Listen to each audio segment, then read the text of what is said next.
Opisyal nang napilitang lumagda si Reyna Camilla sa isang kasulatan ng ganap na pagsuko kung saan isinuko niya at inilipat ang lahat ng kanyang personal na kayamanan kay Prinsipe William. Ang huling tanggulan ng makapangyarihang babaeng ito, ang Raymil House Estate sa Wiltshire, ay permanenteng ipina-freeze, tuluyang pinuputol ang mga pinagmumulan ng lakas ng paksyon ni Camilla. Ang pagsabog ng iskandalong ito ay nag-ugat sa isang maruming krimeng naganap mismo sa puso ng palasyo. Habang si Haring Charles III ay nanghihina dahil sa kanyang pakikipaglaban sa cancer, at habang nahaharap ang grupo ni Camilla sa banta ng pagbabawas ng kanilang mga allowance, walang ingat na ninakaw ng kanyang malalapit na tauhan ang 14 na makasaysayang alahas na pag-aari ng yumaong Prinsesa Diana upang palihim na gawing salapi sa pamamagitan ng Sabes London. Ngunit ang kanilang kasakiman ay dumiretso sa bitag na inihanda ng mga investigador at ng mahigpit na binabantayang surveillance footage mula sa matuwid na alyansa nina William at Kate.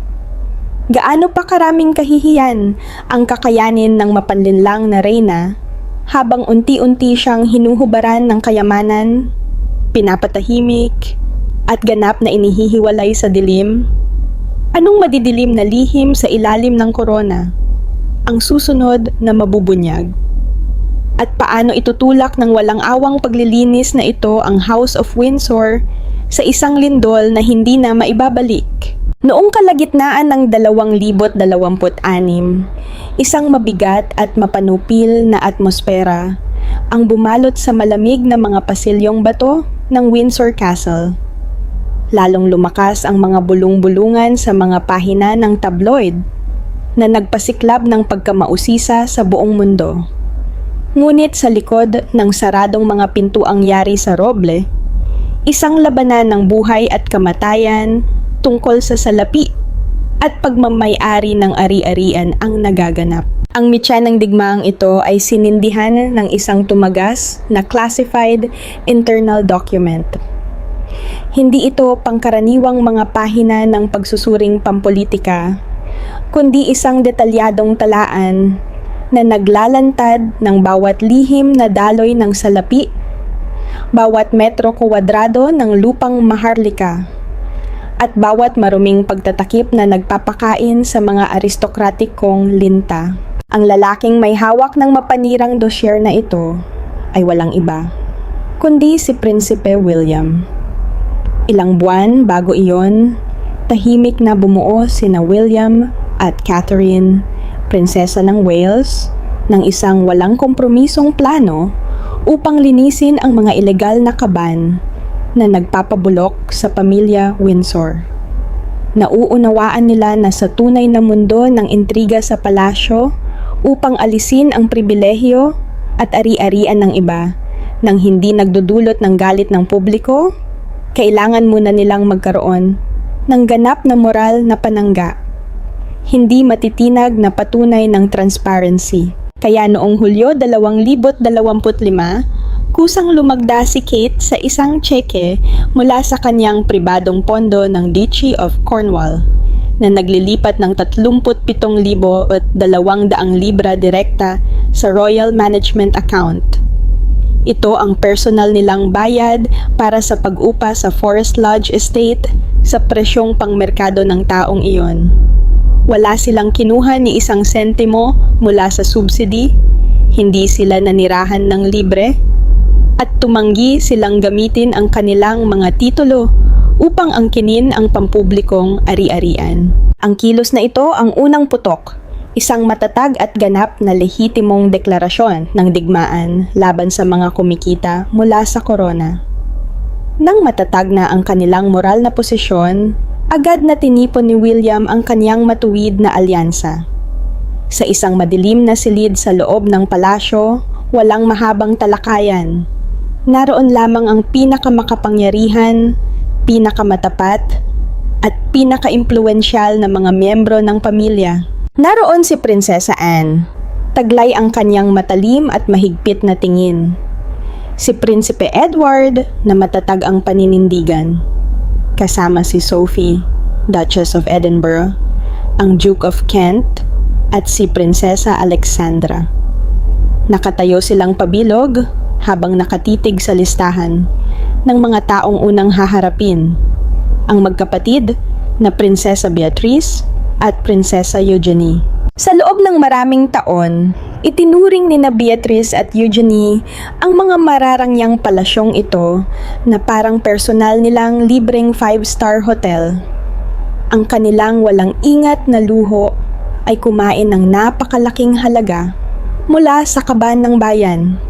Umaabot sa 278,000 libra bawat taon. Mas lalong nakagagalit na upang takpan ang kawalan ng kakayahan ng kaniyang mga pamangkin at maiwasan ang pag-atake ng media.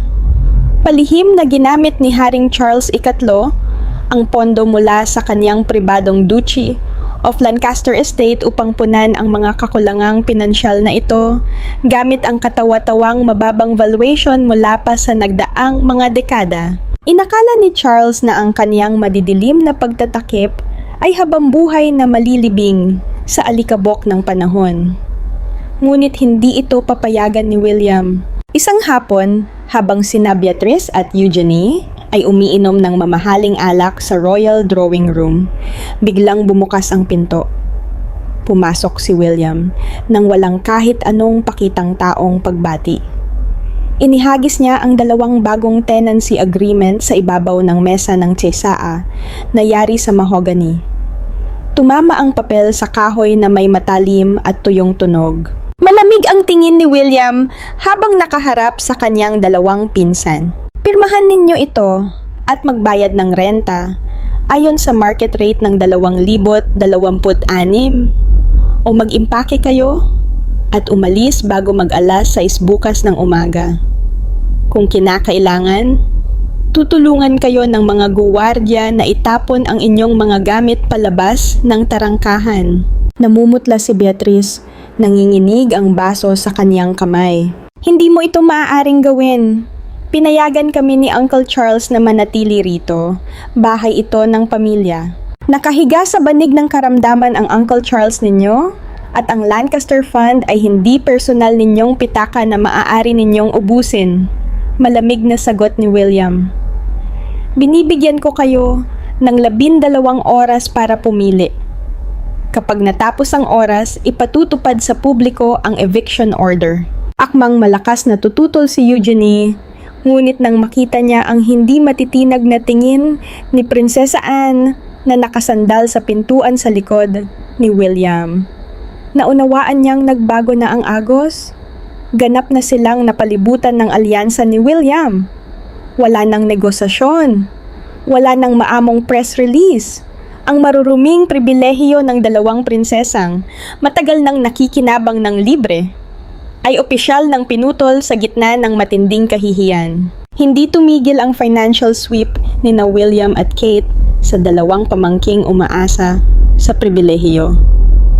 Ang tunay nilang target, ang pinakamalaking isdang nais nilang ihain sa chopping block, ay si Reyna Camilla. Matagal nang ginagamit ni Camilla ang anino ng trono upang bumuo ng malawak na network ng benepisyo para sa sarili niyang pamilya, ginagawang sentro ng kita, ang palasyo para sa kanyang mga kamag-anak sa panig ng ina.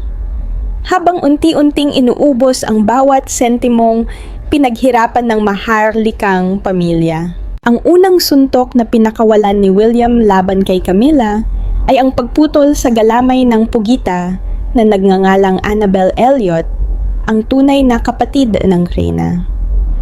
Sa pamamagitan ng lihim na investigasyon ng mga forensic accountant, natuklasan ng righteous faction ang isang nakakagambalang katotohanan. Sa loob ng 20 taon, halos natural ng hawak ni Annabel Elliot ang eksklusibong kontrata sa pagdidisenyo at pagsusuplay ng mga kasangkapan para sa lahat ng ari-arian sa ilalim ng Duchy of Cornwall. Ang kumikitang kontratang ito ay hindi kailanman dumaan sa kahit isang patas na bidding process.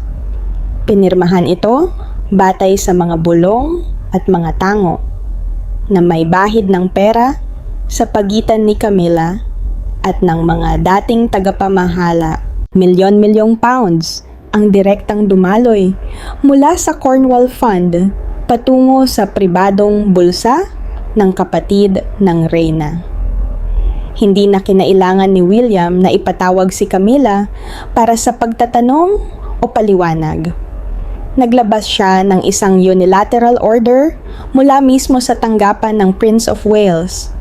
Agad at permanenteng wakasan ang lahat ng ugnayang pangnegosyo at putulin ang lahat ng bayad kay Annabel Elliot. Nang dumating si Annabel sa palasyo, kinabukasan upang ipagpatuloy ang kaniyang trabaho gaya ng dati, hinarang siya ng security personnel sa mismong pangunahing lobby.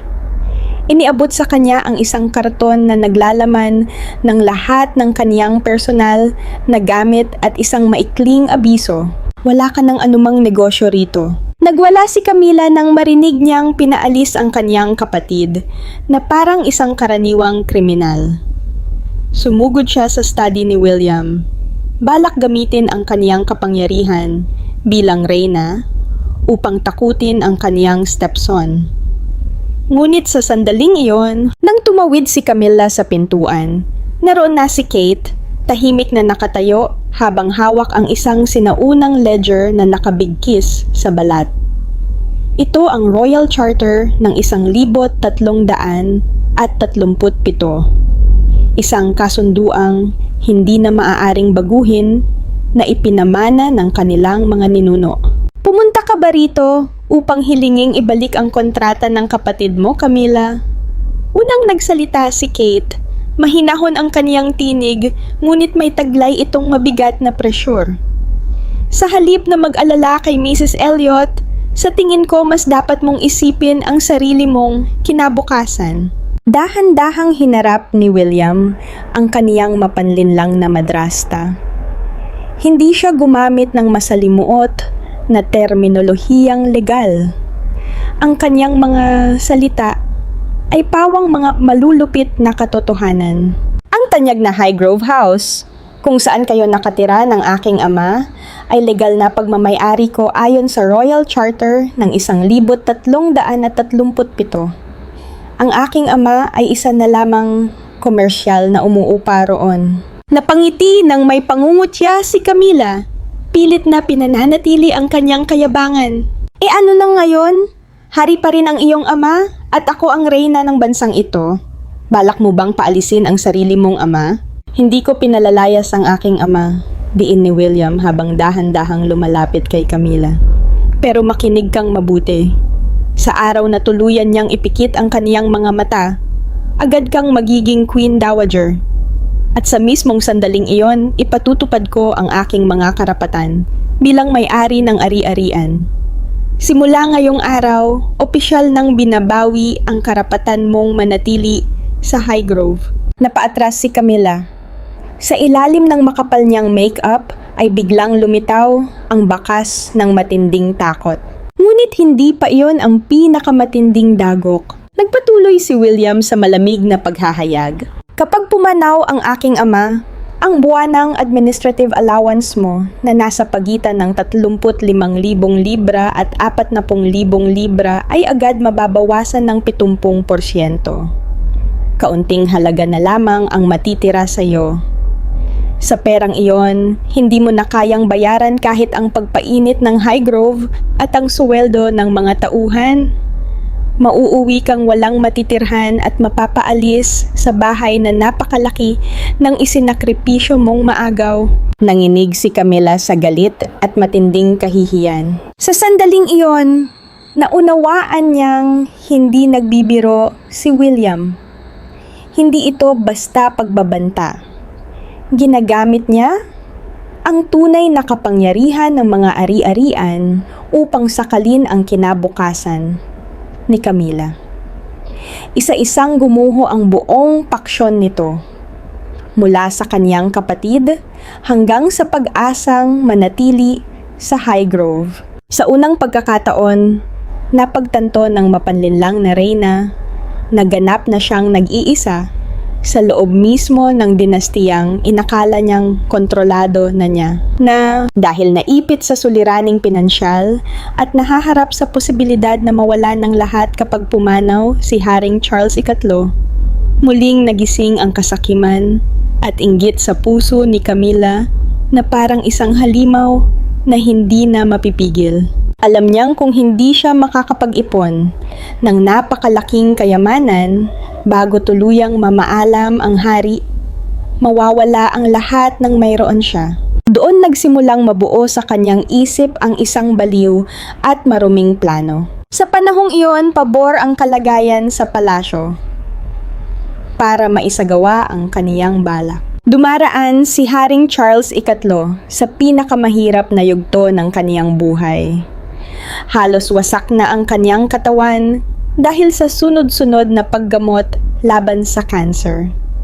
Madalas siyang nakahiga lamang sa kama, mabagal ang paghinga, at wala ng lakas o kakayahang makialam sa mga nangyayari sa paligid. Ang kawalan ng kakayahanan ng hari ang naging ginintoang pagkakataon na matagal nang hinihintay ni Camilla. Hindi siya mismo ang kumilos. Sa halip, ginamit niya ang isang tapat na tauhang matagal na niyang naipasok sa administrasyon ng palasyo. Isang malayong kamag-anak na may access sa mga lihim na imbakan. Sa isang gabing walang buwan, habang mahimbing na natutulog ang karamihan sa Windsor Castle, tahimik na pumasok ang taong iyon sa silid na pinaglalagyan ng mga velvet box na naglalaman ng mahahalagang pamana ng mga yumao. Ang tunay na target ng maruming pagnanakaw ay walang iba, kundi ang makasaysayang koleksyon ng mga alahas ng yumaong Prinsesa Diana. Mga kayamanang matagal nang itinuturing ng mamamayang Briton at ng buong mundo bilang simbolo ng pag-ibig at karangalan. Sa tulong ng isang master key na ibinigay ni Camilla, nabuksan ng tauhan ang mataas na seguridad na vault at natangay ang kabuuang 14 na napakahalagang piraso ng alahas. Kabilang sa mga pinakabantog na nakuha ang maalamat na black diamond pendant at ang kumikislap na sapphire bracelet, dalawa sa mga pinakapaboritong alahas ni Diana noong siya ay nabubuhay pa. Matapos makuha ang mga alahas, agad na pinakilos ng network ng mga tagapamagitan ni Camilla ang isang masalimuot na operasyon upang maibenta ang mga ito sa ilegal na paraan. 12 sa mga alahas ang inilagay sa mga kahong may lead lining upang makaiwas sa mga scanner sa kalihim na inilabas ng bansa gamit ang mga pribadong eroplano. Mula roon ay ipinamahagi ang mga ito sa mga black market at sa mayayamang lihim na mamimili sa Europa at Gitnang Silangan. Labis ang tuwa ni Camilla. Naniniwala siyang ang napakalaking halagang makukuha mula sa pagbebenta ng pamana ni Diana ang magtitiyak sa kanya ng marangyang pamumuhay habang buhay sa Raymel House, ang kaniyang pribadong estate sa Wiltshire. Ngunit kadalasan, ang kasamaan ay nabubulag ng sariling kasakiman. Hindi alam ni Camilla na ilang buwan pa lamang ang nakalipas, ay lihim nang nagpakabit si William ng isang makabagong high-tech security surveillance system na ganap na hiwalay sa lumang sistema ng palasyo. Gumagamit ito ng napakaliit na mga nakatagong lente na kayang mag-record sa gabi na tila maliwanag na araw. Sa lihim na silid sa opisina ng prinsipe, magkatabing nakaupo sina William at Kate sa harap ng isang malaking monitor. Sa screen, malinaw na nakikita ang mukha ng taong pumasok sa vault. Ang mismong sandaling binuksan nito, ang safe at maging ang maikling video call na ginawa nito kay Camilla upang kumpirmahing nasa kanya na ang 14 na alahas ni Diana.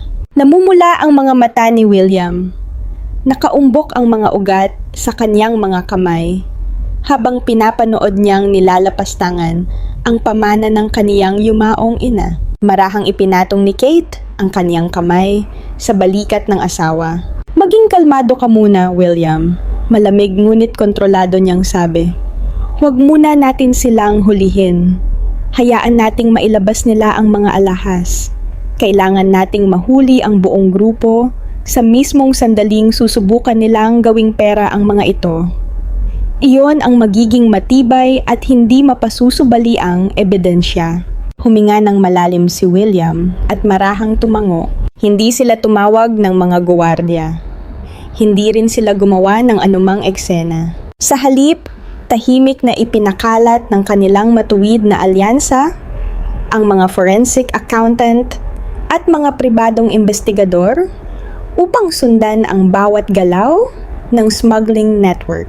Isang hindi nakikitang bakal na bitag ang naihanda. At habang abala si Camila sa pagdiriwang ng inaakala niyang tagumpay, siya mismo ang unti-unting humihigpit sa lubid na nakapulupot sa sarili niyang leeg. Walang hangganan ang kasakiman ni Camila at ang kaniyang pagmamadali na gawing salapi ang mga ninakaw na alahas ang nagtulak sa kanya sa isang nakamamatay na pagkakamali. Para sa 12 alahas na naipuslit sa ibang bansa, kailangan pa ng mahabang panahon at komplikadong network ng mga tagapamagitan sa gitnang silangan bago tuluyang maibenta ang mga ito. Ngunit upang agad na makakuha ng pera para sa kaniyang mga personal na gastusin, habang lalo siyang pinipiga ni William sa usaping pinansyal, gumawa si Camila ng isang padalus-dalos na pasya. Lihim niyang ipinasok sa merkado ang dalawa sa pinakamalaki at pinakakilalang kayamanan. Ang Black Diamond Pendant at ang sapphire bracelet sa prestihiyosong bahay subasta ng Sotheby's sa mismong puso ng London upang linisin ang perang nagmula sa krimen. Naniniwala si Camila na sa reputasyon ng Sotheby's at sa kanyang mga lihim na koneksyon sa ilang direktor ng sining doon, ang 2 alahas ay madaling magiging lehitimo sa ilalim ng pagkakakilanlan bilang mga kumpidensyal na ari-arian ng isang hindi pinangalanang maharlikang pamilya. Ngunit ang buong operasyong ito ay mahigpit na minamanmanan ng mga auditor at pribadong investigador ni William. Bawat detalye, mula sa lot number ng subasta, schedule ng bentahan, hanggang sa pangalan ng autorisadong kinatawan, ay ina-update bawat oras sa computer ni William. Habang komportabling nakaupo si Camila sa kaniyang pribadong silid sa palasyo, tahimik na umiinom ng tsa at naghihintay na pumasok ang milyon-milyong libra sa kaniyang lihim na account, bigla siyang nakatanggap ng tawag mula sa tagapamahala ng kaniyang ari-arian sa Wiltshire. Halos mabasag sa takot ang tinig ng lalaki. "Your Majesty, may napakasamang nangyari. Ang Raymil House Estate ninyo, ang tanging daan ninyo upang makalabas sa sitwasyong ito, ay tuluyan ng na-freeze." Malakas na ibinagsak ni Camila ang tasa sa platito, dahilan upang tumalsik ang tsaa sa mesa. "Ano ang sinasabi mo? Sino ang nagbigay ng autoridad para i-freeze ang pribado kong ari-arian? Akin na ang bahay na iyon bago pa ako pumasok sa palasyo. Nag-ugat ito sa bagong batas tungkol sa transparency ng mga royal asset, madam." Nanginginig na paliwanag ng manager. "Natuklasan ng mga accountant ni Prinsipe William ang lahat ng dati ninyong pagkakamali, mga butas sa pagbabayad ng buwis at kahina-hinalang paglilipat ng mga ari-arian na nagsimula pa 10 taon na ang nakalipas. Isinumite nila ang lahat ng ebidensya sa mga autoridad sa buwis. Sa ngayon, ganap nang nakaselyo ang Raymil House.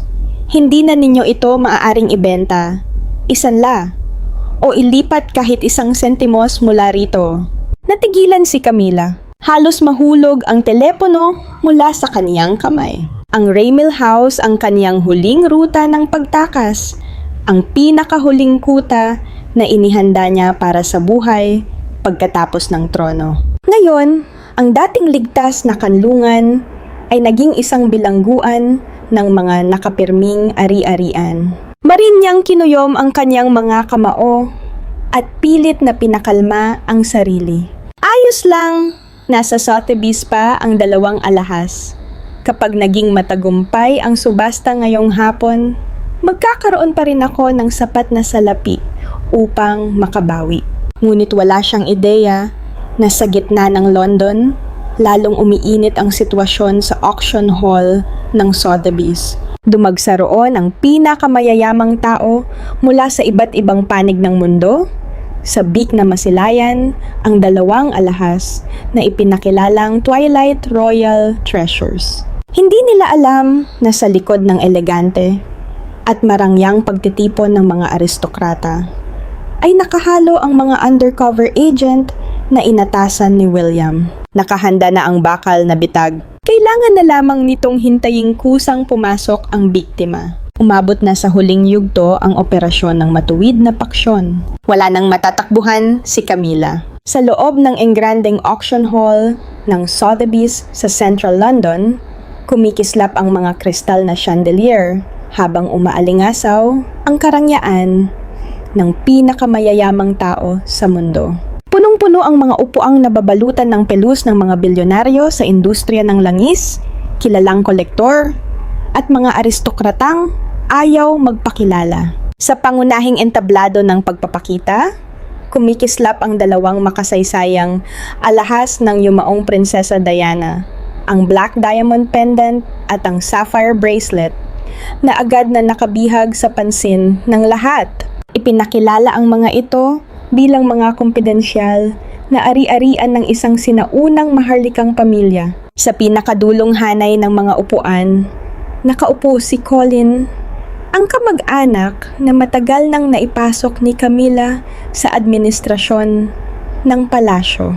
May nakangising kumpiyansa sa kaniyang mukha habang pinagmamasdan ang electronic bidding board. Patuloy na tumataas ang halaga, 3 milyong libra. 4 na milyon, pagkatapos ay 5 milyon. Kasabay ng pagtaas ng presyo, ay ang pagtaas din ng kasakiman ng utak at tauhan sa likod ng krimen. Sigurado si Colin na sa sandaling bumagsak ang kahoy na martilyo ng auctioneer, ang napakalaking halagang iyon ay agad na malilinis at ililipat sa lihim na personal na account ni Camilla, na magpapanggap sa isang maruming pagnanakaw bilang isang legal na transaksyon.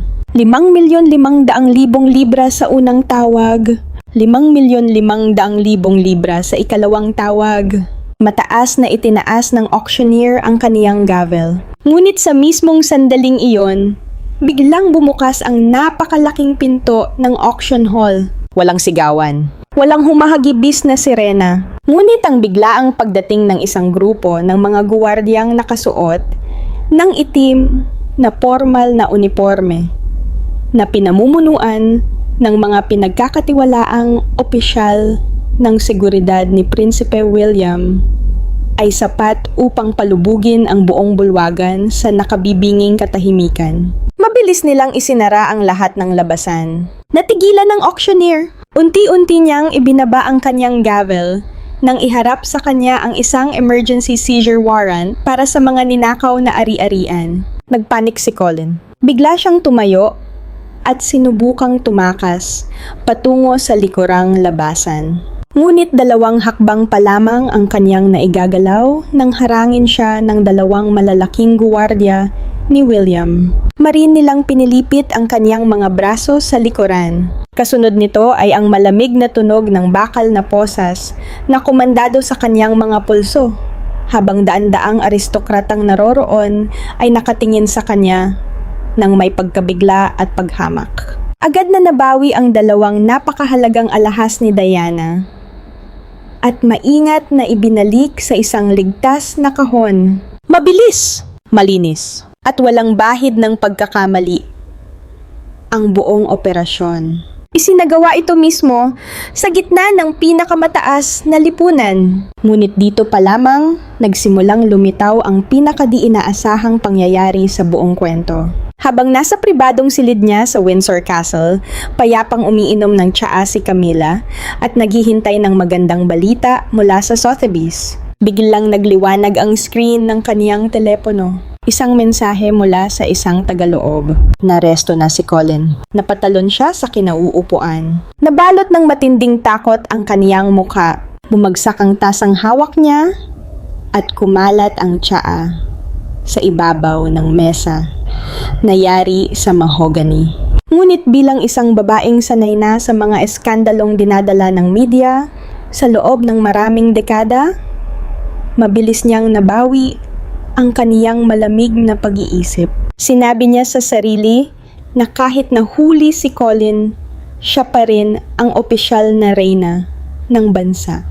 Walang sino man ang basta makapagdidiin sa kanya nang hindi nadadamay ang reputasyon ng monarkiya. Mabilis siyang nakaisip ng panibagong malupit na plano. Ibubuhos niya ang lahat ng sisi kay Colin. Ipapakita niya itong isang sakim na magnanakaw na kumilos ng mag-isa habang nananatiling malinis ang kaniyang pangalan. Ngunit bago pa man niya maitaas ang telepono upang takutin at piliting manahimik si Colin, marahas na bumukas ang pintuan ng kaniyang silid. Pumasok sina William at Catherine. Ang kanilang presensya ay agad na nagdulot ng mabigat at nakapanggigipit na atmosfera. Walang anumang pagbati. Diretsong lumapit si William sa mesa ni Camilla. Malakas niyang ibinagsak ang isang laptop. Pagkatapos ay pinindot niya ang play. Sa screen, malinaw na lumabas ang bawat frame mula sa lihim na surveillance system. Una, ipinakita ang eksenang binubuksan ni Colin ang secure safe. Kasunod nito ay ang audio recording ng direktang tawag ni Camilla. Malamig at malinaw ang kaniyang boses. Dalhin mo ang 2 pinakamahalagang piraso sa Sotheby's. Ilipat mo agad ang pera sa anonymous account. Siguraduhin mong walang bakas. Umalingaw-ngaw ang boses ni Camilla sa tahimik na silid. Inilalantad ang sukdulang kasakiman at karumihan ng babaeng nasa tuktok ng palasyo. Natigilan si Camilla. Ang makapal na make-up sa kaniyang muka ay hindi na itago ang biglaang pamumutla. Sa isang iglap, gumuho ang lahat ng kayabangan ng reyna ng Inglaterra. Humakbang si Kate, matalim ang tingin sa kaniyang madrasta. Akala mo ba ililigtas ka ng titulo mong reyna, Camilla? Malamig niyang tanong. Ang video na ito, kasama ang buong pag-amin ni Colin matapos siyang arestuhin sa Sotheby's, ay nasa aming mga kamay. Ganap ka nang natalo sa laban na ito at wala nang natitirang makapagliligtas sa iyo. Binalot ng nakapangingilabot na katahimikan ang silid. Tanging ang magaspang na paghinga ni Camilla ang maririnig. Nakatitig siya sa laptop na paulit-ulit na ipinapakita ang ebidensya ng kaniyang krimen. Sa katumingin, kina William at Kate na hindi man lamang nagpakita ng pag-aalinlangan. Doon niya tuluyang naunawaan na ang kaniyang walang hanggang kasakiman ang mismong nagtulak sa kaniya. Sa isang bakal na bitag na wala ng paraan upang matakasan. Hindi dinala ng matuwid na paksyon ang usapin sa hukuman o sa pulisya. Alam nilang ang parusang ipapataw sa loob mismo ng palasyo. Sa espiritual at material na aspeto, ay higit na masakit para sa isang taong buong buhay na kumapit sa dangal at katayuan. Lumapit si William at marahang itinulak sa harap ni Camilla ang isang makapal na dokumentong nakasulat sa pergamino. Hindi ito isang ordinaryong papeles. Ito ang pinakamadilim na kasulatan ng pagsuko na maaaring pirmahan ng isang reyna kung nais pa niyang manatili kahit kaunting dignidad. 2 lamang ang pagpipilian mo, Camilla. Mababa ngunit napakabigat ng boses ni William. Una, panoorin mong mabulok sa kulungan ang kamag-anak mo habang ang video ng pagnanakaw na ito ay ipinapadala sa pinakamalalaking television network sa United Kingdom at Estados Unidos ngayong gabi. Makikilala ka ng buong mundo bilang isang karaniwang magnanakaw. Oo. Ilagay mo ang lagda mo sa dokumentong ito. Nanginig ang mga kamay ni Camila habang binabasa ang nilalaman nito. Halos hindi na niya mahawakan ang panulat. Isa itong ganap na gag order. Kapag nilagdaan niya ito, tuluyan na siyang mawawalan ng karapatang magsalita sa publiko. Hindi na siya maaring magbigay ng panayam sa media. Hindi na siya maaaring dumalo sa mahahalagang pampublikong okasyon. Tatanggalan siya ng lahat ng administratibong kapangyarihan sa loob ng palasyo. Habang buhay siyang mamumuhay bilang isang tahimik na anino, isang bilanggo na walang tanikala sa gitna mismo ng Windsor Castle. Napakalupit ninyo! Ako ang reyna ng bansang ito, paos na sabi ni Camila habang nag-uunahan ang luha ng galit at kahihiyan sa kaniyang mga mata. Mariing sumagot si William. Wala kang karapatang magsalita tungkol sa kalupitan matapos ang ginawa mo sa aking ina at sa kanyang napakahalagang pamana. Nakuyom ang kaniyang kamao. Pirmahan mo na iyan ngayon din. Kung hindi, ihaharap ka namin sa pandaigdigang media sa pinakakahiyang paraan. Lumapit si Kate at binuklat ang susunod na pahina ng dokumento. Isa pang panulat ang inilagay niya sa kamay ni Camila. Hindi pa iyan ang lahat. Ito rin ay isang kasunduan ng kabayaran gamit ang sarili mong mga ari-arian. Kabilang ka sa pagpupuslit ng 12 pang alahas ni Inang Diana palabas ng bansa. Ngayon, gagamitin mo ang lahat ng personal mong yaman upang pondohan ang operasyon sa Europa at gitnang silangan para mahanap at mabawi ang bawat isa sa mga alahas na iyon. Napatingin si Camila sa kanya. Puno ng takot ang kanyang mga mata. Masisira ako sa pananalapi. Wala nang matitira para sa aking pagtanda. Yan mismo ang kabayaran ng ginawa mong krimen, malamig na tugon ni Kate. Kapag nabawi na ang lahat ng alahas gamit ang sarili mong pera, ilalagay ang buong koleksyon sa Diana Heritage Fund. Ang mga alahas na iyon ay nakalaan lamang para sa akin at kay Prinsesa Charlotte. Hinding-hindi mo na muling mahahawakan o kahit masisilayan man lamang ang mga ito. Gagamitin mo ang sarili mong maruming kayamanan upang maibalik ang karangalan ni Inang Diana. Nahaharap sa hindi matatawarang ebidensya at sa ultimatum ni William, wala nang natitirang pagpipilian si Camila. Kung tatanggi siya, agad siyang mawawasak sa harap ng buong mundo. Nanginginig at lubos na napahiya, ibinaba niya ang panulat. Isa-isa niyang nilagdaan ang kasulatan ng pagsuko. Bawat guhit ng kaniyang lagda ay tila isang matalim na kutsilyong unti-unting pumuputol sa lahat ng kaniyang kayamanan, dangal, at kinabukasan. Mahigpit na naisakatuparan ang parusang material at espiritual sa loob lamang ng ilang sandali. Ang babaeng minsang naghari sa likod ng kapangyarihan ay naging isang taong wala ng kayamanan, impluwensya, at kakampi. Mas mabilis, mas mabagsik, at mas ganap kaysa sa inaasahan ng sinuman ang pagbagsak ng lihim na imperyong kilala bilang paksyon ni Camila. Hindi na siya binigyan ni na William at Kate ng pagkakataong makabawi. Kaagad nilang isinagawa ang huling dagok upang tuluyang bunutin ang lahat ng ugat ng impluwensya ni Camila sa sistemang pinansyal ng House of Windsor. Nag-imbita si William ng isang independenteng pangkat ng mga forensic accountant mula sa labas ng palasyo. Bit-bit ang mga kahon ng dokumentong pinansyal. Agad nilang isinara at siniyasat ang lahat ng ledger ng Duchy of Lancaster at Duchy of Cornwall.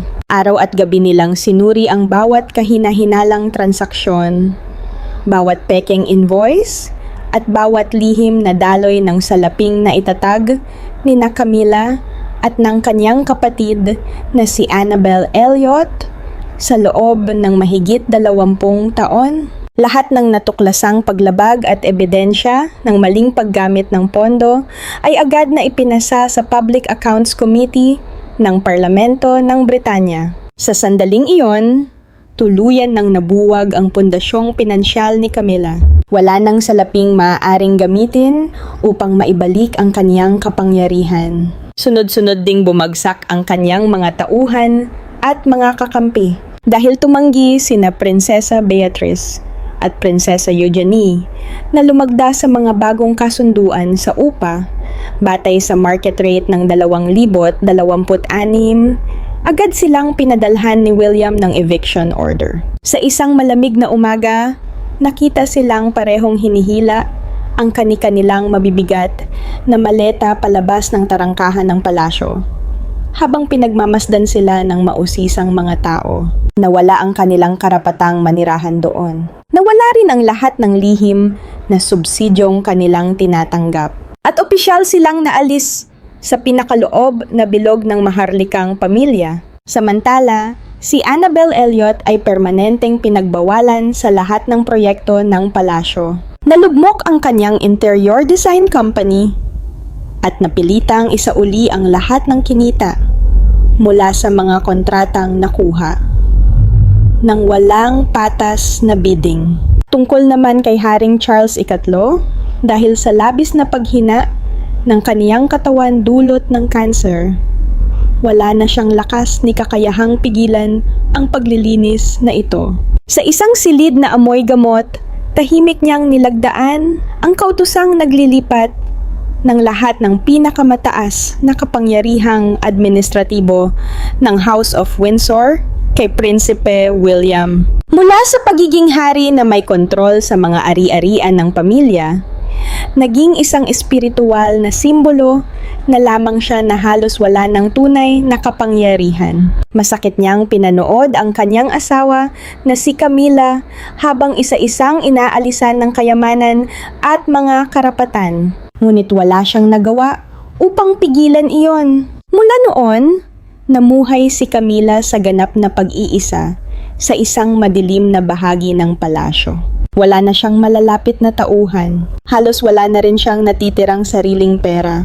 Matapos gugulin ang huling salapi mula sa kaniyang personal na account upang pondohan ang pagbawi sa 12 alahas ni Diana mula sa ibang bansa, permanenteng na-freeze ang Raymil House dahil sa mga paglabag sa buwis na natuklasan ni William. Nawala rin ang lahat ng pag-asa niyang manatili sa Highgrove House. Araw-araw, ang babaeng minsang buong yabang na umakyat sa trono ay tahimik na nakaupo sa isang bakanteng silid. Bawal siyang magsalita. Bawal siyang humarap sa publiko. At araw-araw niyang dinaranas ang mabigat na psikolohikal na parusang ipinataw ng alyansa nina William at Kate. Sa huli, nagtapos ang malawakang paglilinis sa isang ganap na tagumpay para sa matuwid na paksyon. Sa engrandeng banquet hall ng palasyo, magkatabing nakatayo sina William at Catherine sa tabi ng isang bagong security glass display